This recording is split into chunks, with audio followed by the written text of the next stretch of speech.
गया है कि जिस तरह से बिहार में SIR चल रहा है? देखिए, मेरी समझ के परे है जब सरकार हर विषय पर चर्चा करने के लिए तैयार है। आप कीजिए ना, सदन तो चलने दीजिए, पूछिए सवाल, सारी बातें हम लोग बताने को तैयार हैं। SIR को लेके जिस तरीके से भ्रम, और ये विपक्ष की पुरानी राजनीति का हिस्सा रहा है, इन्होंने हमेशा ऐसे विषयों को लेकर से भ्रम फैलाने का कार्य किया। लोकसभा में क्या किया था?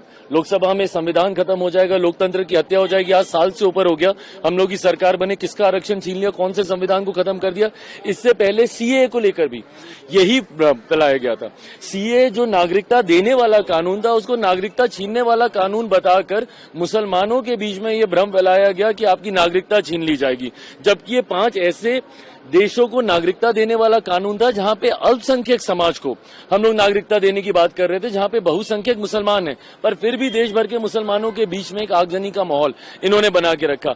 अब वही भ्रम फिर से SIR को लेकर ये लोग फैलाना चाह रहे हैं। भाई, हम लोग भी उसी राज्य से आते हैं, बिहार में, जहां पे सबसे पहले ये हो रहा है, क्योंकि चुनाव अभी 3 महीने के बाद होने वाले हैं। वहां पे हम लोग के भी लोग हैं। भाई, अगर कोई ऐसा विषय आता है, किसी के डॉक्यूमेंटेशन में दिक्कत है, ये लोग जमीन पर तो जाते नहीं है विपक्ष के लोग। भाई, एक पुरानी एक परंपरा रही है, अगर ये लोग अपने BLO अपॉइंट कर रहे हैं तो हर राजनीतिक दल के पास एक अपना BLA भी होता है। हम लोग के भी बूथ लेवल एजेंट होते हैं, वो जाते हैं, वो कागज पत्री में हर चीज में मदद करते हैं अगर कोई ऐसा विषय आता है। पर सिर्फ भ्रम फैलाना कि नागरिकता छीन ली जाएगी तो आपको डिस्क्वालीफाई कर दिया जाएगा, शिकायत कौन करता है? शिकायत भी तो आप ही करते हैं ना। क्या ये बात सही नहीं कि महाराष्ट्र के चुनाव के बाद, लोकसभा के चुनाव के बाद इन लोगों ने जाके डुप्लीकेसी ऑफ वोट का इन्होंने मामला उठाया था?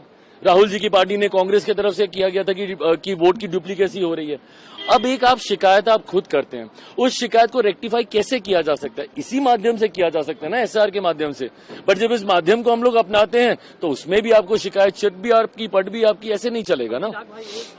जिस तरह से उपराष्ट्रपति का इस्तीफा हुआ है, उसको लेकर विपक्ष कह रहा है कि कल चूंकि BSc की मीटिंग हो रही थी और उसमें JP नड्डा और पार्लियामेंट्री अफेयर्स मिनिस्टर नहीं आया और इससे नाराज होकर उन्होंने इस्तीफा दे दिया। देखिए, हम लोग जिनकी बात कर रहे हैं वो हमारे देश के उपराष्ट्रपति रहे हैं।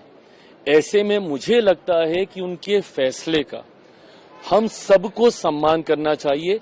कम से कम इस विषय का राजनीतिकीकरण नहीं करना चाहिए। आप देख रहे हैं न्यूज़ UNI।